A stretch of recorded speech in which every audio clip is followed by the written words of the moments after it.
Olá pessoal, sejam bem-vindos a mais um bate-papo sobre história do direito. Hoje vamos falar então deles que foram os grandes juristas da antiguidade, os romanos. E vamos dividir a nossa conversa em dois encontros distintos. Um primeiro para falarmos sobre o direito romano em seu período clássico, que abrange a monarquia e a república, e um segundo encontro para discutirmos sobre o direito romano pós-clássico, que trata das instituições jurídicas desenvolvidas no Principado e no Dominato. Sem mais delongas, vamos lá!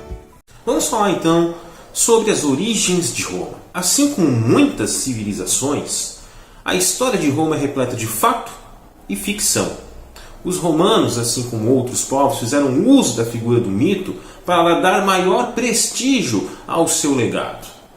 Então muitos fatos, muitas narrativas da história de Roma são cercadas pelo mito, justamente para engrandecerem seus personagens e o legado romano. E a história de Roma ela remonta ao fim da Guerra de Troia, lá pelos idos de 1183 a.C., quando Enéas... Meu nome é Enéas! Não aquele político brasileiro, mas o Enéas de Troia, um herói, filho de Vênus, que seria Afrodite do panteão grego, com Anquises, seu pai. Ele teria, desde o início do conflito, concordado em devolver Helena para os gregos, e por isso, a princípio, ele teria sido poupado. Outros dizem que, na verdade, ele fugiu de Troia, fugiu para a região da Sicília e de lá foi para o Vale do Laurentino, onde fundou uma nova cidade, que foi uma cidade chamada também de Troia.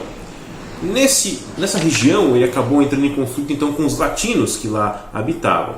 E deste conflito inicial se partiu para uma aliança, pois ambos viram que tinham mais a ganhar com uma aliança do que na perpetuação ao conflito. E essa aliança foi selada então com o casamento de Enéas com Lavínia, filha do rei latino, certo? Deste casamento, então, foi fundada uma nova cidade, que foi a cidade de Lavínio em 1181 a.C.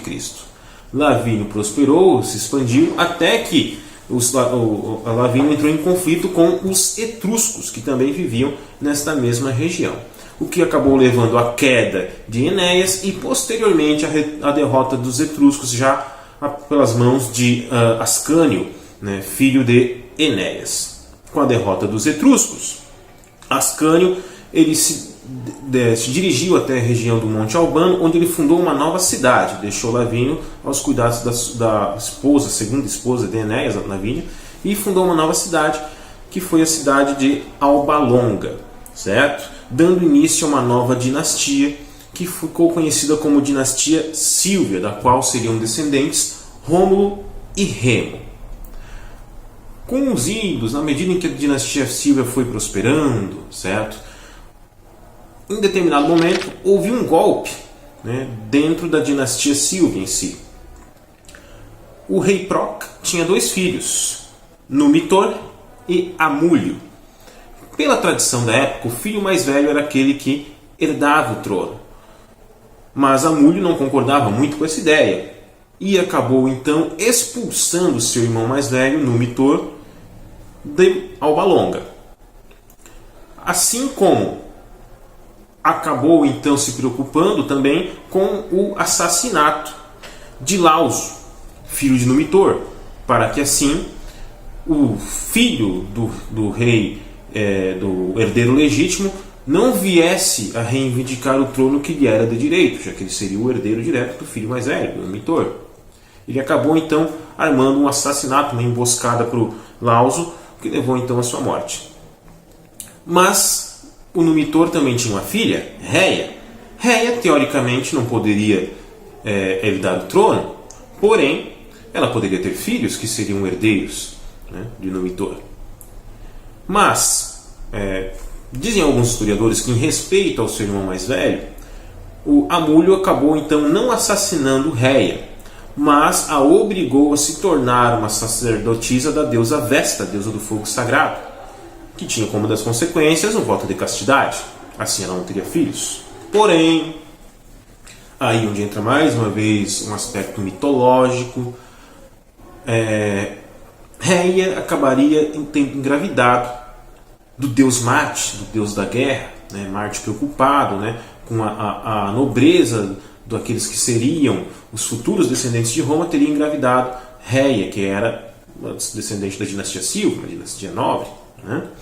Alguns historiadores dizem que na verdade foi o próprio Amulho que teria cometido violência sexual contra a Réia ou algum outro nobre em si, mas a história que mais propagou foi de que Rômulo e Remo teriam sido fruto do amor de Réia com o deus Marte, né? Uma virgem que teria engravidado de uma divindade, né?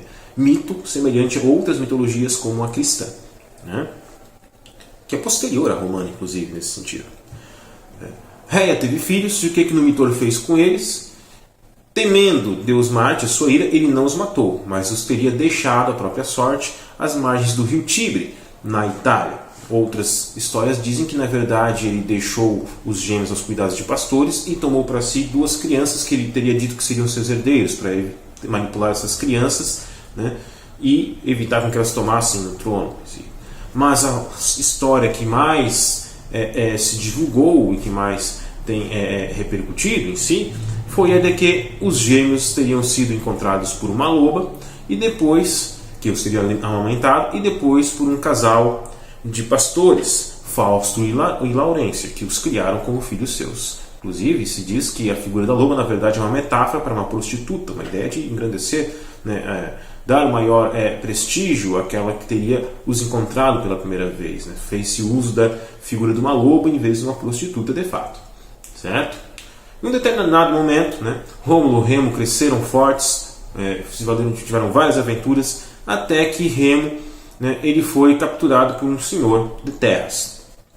E, ao fazer frente à autoridade deste senhor, este senhor acabou reconhecendo nele, né, pelas suas qualidades, pelas suas virtudes, o seu neto que havia desaparecido.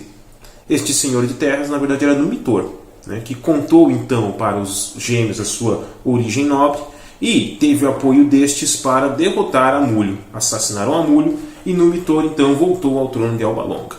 Sendo que Rômulo e Remo então tiveram permissão de fundar a sua própria cidade.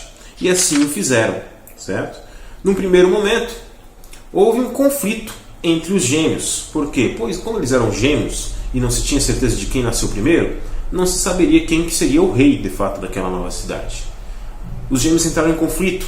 Remo acabou desafiando a autoridade de Rômulo mais de uma vez, pulando pelos muros que Rômulo havia erigido, até que Rômulo, então, não tolerando essas provocações de Remo, acabou o assassinando e fundando Roma, né? Roma vem de Rômulo, uma homenagem ao seu próprio nome, certo? Roma foi fundada então em 753 a.C. Desde a fundação de Roma tiveram vários episódios ilustrados pela literatura, pela história, como o rapto das Sabinas e a própria morte e desaparecimento de Rômulo, que foi o primeiro rei, né? Essa morte e desaparecimento que teria sido a partir do momento em que Rômulo teria convocado uma assembleia do povo e após uma tempestade ele teria ascendido aos céus, né, de corpo e alma, tal qual outras mitologias que nós conhecemos que têm figuras semelhantes.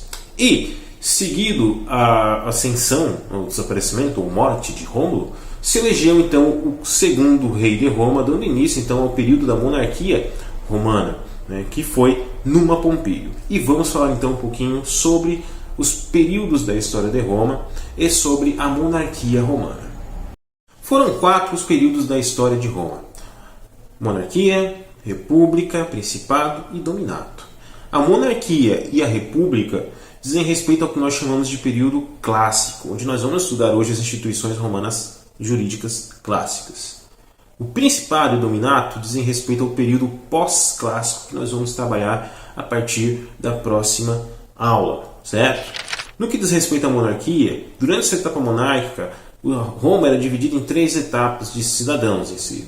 Os Cúria, que eram homens com poder político-militar; o Senado, que era o Conselho dos mais velhos, que assessorava o rei nos assuntos de guerra e assuntos cíveis de maior importância; e o rei, que era o principal responsável pela administração da justiça em Roma neste primeiro momento. Rei este que, diferente dos monarcas do período medieval, os absolutos em si, ele era eleito pelos cidadãos, sabatinado pelo Senado, pelo Conselho dos Mais Velhos, que era o Conselho do Rei, e legitimado pelos augures, por aqueles que seriam os intérpretes da vontade divina em si. o povo tinha reconhecida a sua soberania, a sua maiestas. Porém, a exemplo do que acontece hoje, inclusive, essa maiestas só era exercida quando convocada pelo rei. Tal qual nós participamos de plebiscitos, referendos, né, de projetos de iniciativa popular, então só quando convocados pelos nossos representantes políticos. Né? Então, a questão de o povo ser soberano, né, mas ficar de mãos atadas, não é novidade, né, mas já vinha lá da monarquia romana um status semelhantes. O rei foi o grande responsável pela jurisdição, pela administração da justiça em Roma durante o período monárquico, sendo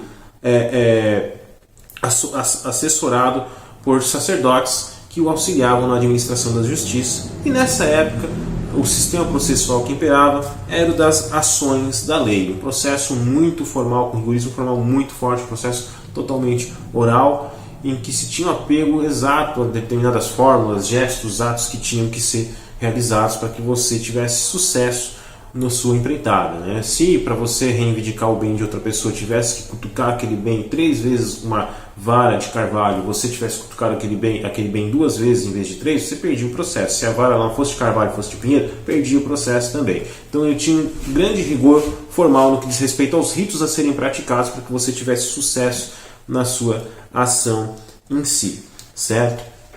Então, no período monárquico, o grande responsável pela jurisdição foi o rei. Né? A monarquia ela se perpetuou até os idos ali de 510, 509 a.C., com a deposição do rei Tarquínio o Soberbo, a ocasião na qual foram eleitos os primeiros 2 cônsules e teve início a República, certo?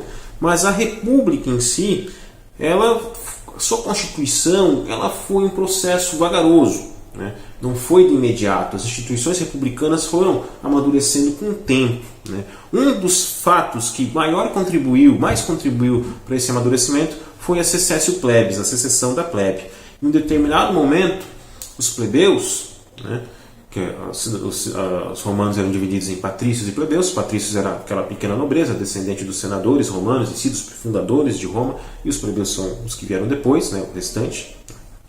Os plebeus, eles eram quem eram os principais responsáveis pela riqueza em Roma, pelo comércio, pela produção em Roma, e que eram mais taxados também, né, pela polis, pela cidade em si, Civitas, certo? E eles não tinham acesso aos cargos de maior prestígio, eles não tinham sequer ciência da lei e da sua interpretação. Então eles se viram desfavorecidos, e por conta disso teriam feito uma greve, uma manifestação, né? Dizem os relatos que eles teriam saído de Roma e fixado um novo povoado na região do Monte Aventino, deixando os patrícios a Deus dará. Né? E isso fez então com que os patrícios se vissem obrigados a negociar um acordo com os plebeus. Né? Uma negociação coletiva, se a gente fosse fazer uma analogia com relação a algumas situações contemporâneas. Né? Mandaram um grande orador, Menemio Agripe, lá fazer um acordo com os plebeus em si, para que voltassem a Roma, certo? Para que tivessem ciência de que os patrícios eles tinham muito a colaborar, tal qual os plebeus, que um dependia do outro, da onde sai o apólogo do estômago dos membros, né? Que os membros param de trabalhar para o estômago que ia recebendo nutrientes parado, e com o tempo eles vão enfraquecendo porque notam que o estômago, mesmo que parado, né, ele era responsável por distribuir os nutrientes pelo organismo. Então, o Menemio Agripa usa essa historinha em si para convencer os plebeus a voltarem para Roma. Mas eles não voltam de mãos atadas. Eles têm uma série de exigências, como a criação de uma magistratura exclusiva dos plebeus, que foi o tribuno da plebe, certo? E também, certo, leis que fossem de conhecimento público, que foi a lei das 12 tábuas. A lei das 12 tábuas ela surge sobretudo por conta do monopólio que os patrícios tinham sobre o conhecimento da lei. Os patrícios eles acabavam interpretando a lei, né, da forma que bem entendiam, conforme seu livre-arbítrio, inclusive se valendo de algumas crendices em si para fundamentar os votos que lhes fossem favoráveis em si, a interpretação que fosse favorável. Os plebeus exigiram então que as leis fossem de conhecimento público, sendo cunhado então tábuas de bronze fixadas no Fórum Romano. Né? Conhecimento das tábuas originais, o conteúdo das tábuas originais não se sabe, porque elas acabaram sendo roubadas dos saques que foram realizados em Roma. mas as que se sucederam, né, se tem um conhecimento, né? E essas leis, então, elas foram de conhecimento público, de modo que patrícios e plebeus tivessem conhecimento do seu conteúdo e que não ficasse, o direito não fosse algo mais produzido ao bel prazer dos patrícios em si, né? Então, as leis das 12 tábuas foi considerado a fonte maior de todo o direito público e privado romano. Ela surgiu, então, da necessidade de fontes que forem claras e conhecidas de antemão por todo cidadão romano, né? Seja ele patrício ou seja plebeu. E acabou se tornando então o símbolo do compromisso dos romanos para com a justiça. Inclusive disse que as crianças nas escolas romanas tinham o dever de decorar o conteúdo da lei das 12 tábuas, né? Se a gente for comparar com hoje em dia, nossas crianças sequer têm noção do conteúdo da nossa Constituição Federal. Aí os romanos dando um banho na gente no que diz respeito ao civismo. Veja bem, certo? Quanto às magistraturas republicanas em si, foram diversas, né? A República, ela se consolidou, como eu já falei, lá só pelo ano de 367 a.C. Então foi um processo gradual, né? E destaca-se nesse período da República uma série de magistraturas, né, que trabalhavam de forma orgânica em si. Existiam magistraturas ordinárias e magistraturas extraordinárias. As magistraturas ordinárias eram aquelas que eram eleitas, poderiam ser do povo ou da plebe. Da plebe, no caso, era o tribuno da plebe, que era uma magistratura exclusiva dos plebeus. As magistraturas extraordinárias, por sua vez, elas eram compostas apenas em circunstâncias excepcionais, de grande período, que exigiam, então, um procedimento que fosse além daquele formalmente previsto, né? Que é o caso do ditador. O ditador, acreditem ou não, é uma figura que remonta a Roma. Os ditadores romanos, eles eram nomeados em casos de perigo militar e eram sempre pessoas de virtude cidadã e liderança militar. E o que era mais interessante? Embora os ditadores romanos tinham poderes absolutos, só podendo fazer frente a ele e vetar o tribuno da plebe, veja bem, o representante do povo é que podia vetar o ditador, ninguém mais, né? O ditador, a ditadura em si, ela tinha um prazo máximo de 6 meses. Se o ditador ele não resolvesse o problema em 6 meses, ele tinha que ser substituído por outro, né? Porque ele foi nomeado e recebeu poderes absolutos justamente para, mesmo que fora do procedimento comum, resolver o problema num período, numa velocidade que, se fosse seguir a via comum, não se resolveria, né? Então, se ele não deu conta de resolver o problema nesse período, ele não cumpriu com o seu objetivo em si e deveria retornar então ao seu cargo de origem, sendo nomeado um outro ditador se fosse necessário, tá? Aconteceu, inclusive, de alguns casos, como Cecinato foi nomeado ditador 2 vezes e, terminando o seu mandato em si de ditador, ele retomou suas atividades como agricultor, inclusive, certo? Então vejam bem, uma figura, uma magistratura extraordinária que é muito diferente da ideia que hoje nós temos de ditador, que é de um tirano que busca se perpetuar no poder a todo custo, mesmo com prejuízo do Estado e dos cidadãos, né? O ditador romano era justamente alguém que era nomeado para garantir, né, que a república continuasse em vigência, para que garantisse o equilíbrio das instituições e a perpetuidade da república, né? O que não acontece nos exemplos de ditadura hoje. Então os ditadores de hoje não tem nada a ver com os ditadores lá da Roma antiga. Os cônsules eram sempre em número de 2 e eram a magistratura mais alta dentro da República dos Romanos em si. Eles possuíam competências tanto executivas como jurisdicionais. Então eles tanto executavam as políticas como eles julgavam causas, eles administravam a justiça, de certa forma. Eles eram em número de 2, como eu já falei, e eles sempre se revezavam no poder. Enquanto um estava em exercício, o outro estava fiscalizando o outro, certo? Eles exerciam o seu poder quando o seu momento em si de exercício, com total poder em si, sem necessidade de consultar o outro cônsul a respeito das suas atitudes. Mas se existia outro cônsul que não estava em exercício, ele tinha o poder de intercessio, de veto sobre aquele que estava em exercício, podendo vetar as suas decisões caso ele julgasse que elas não eram favoráveis aos interesses de Roma, certo? Então, uma figura interessante, né? Eram 2 governantes, 2 executivos, como se fossem 2 presidentes, sendo que se revezavam no poder e um podia vetar o outro quando cometesse alguma ilegalidade, algum ato abusivo contrário aos interesses da própria república. Os tribunos da plebe foram uma outra magistratura muito interessante. Essa era uma magistratura ordinária exclusiva dos plebeus, inclusive foi um dos um dos produtos, né, uma das consequências da secessio plebis, uma das reivindicações dos plebeus, uma magistratura que lhes fosse própria, possuíam imunidades para que tivessem um exercício do seu poder garantido, né, das suas atribuições pudessem ser exercidas livremente, né. Seu corpo era considerado sacrossanto, de modo que qualquer ofensa ao tribuno da plebe poderia ser punida inclusive com a morte, né. Tão respeitado era o tribuno da plebe em si, né? Justamente para que, com base nessas imunidades, ele pudesse exercer o seu poder sem a interferência dos patrícios, sem que eles prejudicassem o exercício da defesa dos interesses, da defesa e promoção dos interesses da plebe em si. O tribuno da plebe, inclusive, em determinado momento, conquistou o poder de veto sobre as demais magistraturas essas que, inclusive, como o próprio consulado, que acabou, através do trabalho do tribuno da plebe, dos plebiscitos, tendo algum acesso também os plebeus tendo acesso também ao consulado em determinado momento mais adiante, certo? Os tribunos da plebe, então, eles não podiam ser acusados, não podiam ser punidos, a exemplo, né, de certa forma, de certa medida, com alguns cargos políticos que nós temos hoje no Brasil, que possuem imunidades, que possuem prerrogativas justamente para que tenham o seu livre exercício, né?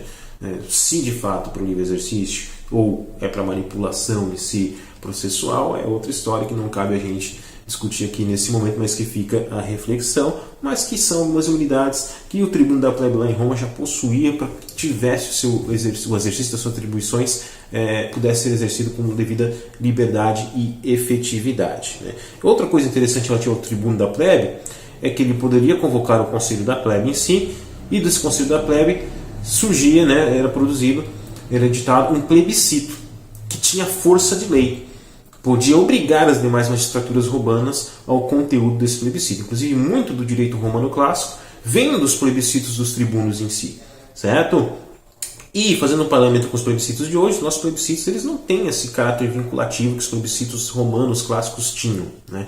Nosso plebiscito hoje é uma mera consulta ao povo pelo sim ou pelo não, no que diz respeito a projetos de lei, sendo que esses resultados desse plebiscito nem vincula os nossos representantes, diferente do plebiscito romano, né, que partia do próprio povo, né, do próprio tribuno da plebe, da própria plebe, deliberando conjuntamente e obrigando os magistrados, obrigando as autoridades a cumprirem o teor deste plebiscito, o que não acontece hoje.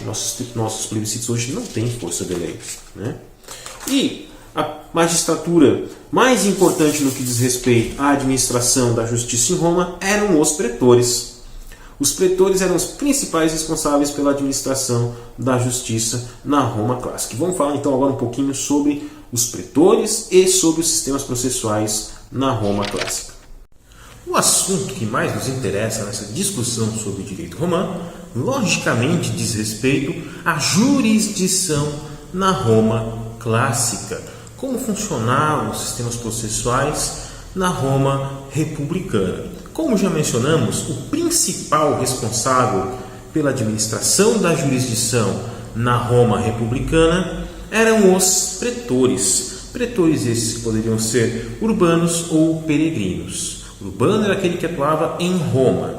Peregrinos eram aqueles que atuavam nas províncias em si. Estes pretores possuíam poder de império, que eram poderes de caráter administrativo, envolvendo poder de polícia e jurisdicional, com a possibilidade, inclusive, de delegar a jurisdição a um particular, a um cidadão, para que este participasse ativamente da administração da justiça. Como então que o pretor ele fazia uso dessa delegação de jurisdição? Por que ele o fazia? Nós vimos que o sistema das ações da lei era o mais antigo, que data a monarquia, mas ele era um tanto quanto antiquado por conta do seu excessivo rigor formal. A partir da atividade do pretor peregrino, começa a surgir um novo tipo de procedimento, um procedimento que ele é muito mais casuístico, que parte do caso concreto, do dia a dia, um procedimento de caráter pragmático que busca, sobretudo, a resolução dos problemas acima de tudo, né? Se mostrar útil. Esse novo procedimento acaba ganhando espaço e passa a se tornar, então, um procedimento comum, desbancando o sistema das ações da lei. O que se chama, então, de processo formulário. O pretor é o grande responsável por operar este sistema processual que se chamou então de processo formulário. E por que processo formulário? Porque competia ao pretor, num primeiro momento, numa etapa que se chamava de in iure, receber as partes, ouvi-las e, com base no caso, expedir uma fórmula. Essa fórmula seria uma diretriz no que diz respeito às possíveis resoluções do caso em questão, tendo em vista o edito, pretorial. Toda vida que um pretor ele era eleito, ele acabava expedindo o seu edito que atualizava a jurisdição romana, muito se preservando inclusive dos editos anteriores. E com base também na legislação, certo? E no caso concreto em si. Ao elaborar esta fórmula, o pretor ele delegava a jurisdição a um cidadão romano, passando-se então por uma segunda etapa, apud iudicem, perante o juiz. Juiz este que não era o pretor, mas um cidadão que recebeu o poder de julgar a causa das mãos do pretor. O pretor, portanto, ele não julgava diretamente a causa. Ele delegava essa capacidade de julgar para que um cidadão julgasse o seu semelhante e deveria julgar com base na fórmula que ele recebeu, de acordo com a lei e com a fórmula prescrevida pelo pretor. Sendo que, se este cidadão ele não julgasse de acordo com as possibilidades que a fórmula do pretor lhe dava, este cidadão ele poderia responder perante a justiça romana e o prejudicado, a parte interessada, que porventura tenha sido prejudicada por um julgamento fora da fórmula em si, poderia solicitar a anulação, a nulidade, melhor dizendo, da sentença do juiz privado em si. Mas supondo que tudo desse certo, que o particular tivesse julgado o seu semelhante com base na fórmula que lhe foi confiada, realizado o julgamento, o qual não havia recurso do julgamento do juiz privado, do juiz delegado em si, mas realizado o julgamento, a sentença em si passava, então retornava ao pretor, que a homologava, e daí então cumprimento a execução da sentença. Então vejam que interessante. A administração e a aplicação em si da justiça na Roma pré-republicana, diferente do nosso modelo contemporâneo, que é representativo, ele tinha um caráter representativo e participativo na medida em que convocava o cidadão para participar diretamente da justiça no dia a dia. Hoje, o exercício direto do poder jurisdicional por parte do cidadão se aplica tão somente nos casos de júri popular, nos crimes dolosos contra a vida, certo? Em Roma, isso não se estendia a matéria específica, mas fazia parte da praxe jurídica comum. Então, era um direito que, se a gente for reunir as características desse direito romano, ele era um direito de caráter muito mais pragmático. Um direito que partia, sobretudo, da preocupação em se mostrar útil à sociedade, que se preocupava mais do que com a aplicação da letra da lei, sobretudo com a obtenção da justiça. Ele era um direito também de caráter casuístico, porque ele se constituía no dia a dia, a partir dos casos que o pretor recebia e confiava aos cidadãos a sua resolução com base nas suas formas. Então, era um direito que o grande professor José Isaac Pelati diz que atuava numa dimensão de iure constituendo, um direito em construção, não um direito já dado, já constituído e aplicado, imposto ao cidadão, como é o que nós temos hoje. Não era um direito que se dava de cima para baixo, mas um direito que surgia de baixo para cima, mediante a articulação entre instância representativa do pretor e instância participativa do cidadão. Era um direito de natureza plural, pois na medida em que aceitava a aplicação das fórmulas, a atividade pretoriana em si renovava a jurisdição, estava se aceitando N fontes de direito que não apenas aquelas expedidas pelo Estado, se bem que Roma, nesse período, ainda não poderia se dizer que se tratava de um Estado, mas de uma civitas, de um grande patrimônio coletivo, administrado coletivamente, como o próprio exercício da jurisdição já o dá a entender, já o deixa claro. E a própria noção de direito em si dos romanos não coincide com a nossa noção de direito de hoje, né? A nossa noção de direito, o próprio termo direito, ele vem do latim vulgar, da expressão directum, aquilo que é reto em si, né? Reto, objetivo, como é a nossa visão do direito hoje em dia. Os romanos, eles partiam muito mais da noção que eles chamavam de ius, de justiça, né? Que de acordo com o digesto de Justiniano, seria a arte do bom e do justo, né? Que tem como premissas viver honestamente, não lesar outrem e dar a cada um o seu. Então a noção de direito dos romanos era muito mais próxima da noção da justiça, e por isso que se tratava no período clássico, se tratava de um direito sobretudo pragmático, que buscasse fazer útil, que priorizasse o bom senso e a justiça, né? Muito bem, vamos então a algumas considerações finais sobre o direito romano clássico. Primeiro de tudo, nós vimos que a história de Roma é uma história marcada por um misto de fato e ficção, mito justamente no sentido de promover, de enaltecer a história desta grande civilização e reforçar o seu legado para as gerações futuras em si, né? Vimos que a história de Roma se divide em 4 períodos: monarquia, república, principado e dominato. A monarquia tem como primeiro rei a figura mítica de Rômulo, que sucede ele Numa Pompílio, sendo um momento no qual o rei era o principal responsável pela jurisdição. E já nesse momento já surgiram algumas das principais e mais antigas instituições romanas, como o próprio Senado romano, que era o conselho do rei para assuntos militares e políticos, assim como civis. Vimos que a passagem para a República foi gradual e se consolidou mais adiante, lá pelos idos de 367 a.C., sendo que o grande fato histórico que legitimou, que marcou essa passagem, foi a secessão da plebe, uma espécie de greve promovida pelos plebeus a fim de reivindicar algumas conquistas, que foi o caso da Lei das 12 Tábuas e do Tribuno da Plebe.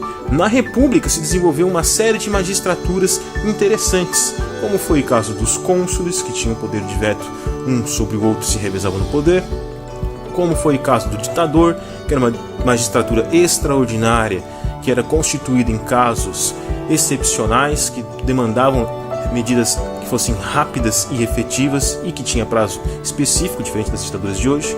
O Tribuno da Plebe, que foi uma das grandes conquistas da plebe na secessão da plebe, que era uma magistratura exclusiva dos plebeus, que visava a defesa e promoção dos interesses da classe plebeia e que conquistou cada vez mais poder ao longo da República, inclusive com direito a veto sobre as demais magistraturas, até mesmo sobre o ditador, mas que com o tempo foi ficando mais tímida até que acabou sendo adulada pelos patrícios. E o pretor, que foi o grande responsável pela jurisdição na República, jurisdição essa que foi caracterizada sobretudo por um processo formulário, um processo mais vivo, mais ativo, de caráter pragmático, casuísta, pluralista e que buscava enaltecer e promover uma visão do direito mais do que como lei, como justiça. Então essas são as nossas considerações sobre o direito romano clássico e no nosso próximo encontro vamos trabalhar então as mudanças, os fatos históricos que levaram a uma transformação na estrutura de Roma, na passagem da República para um modelo de gestão, vamos dizer assim, um modelo de civilização imperial, uma monarquia absoluta que foi acompanhada também de mutações, de transformações na sua própria compreensão de justiça e de aplicação do direito. Até lá, um abraço e até a próxima.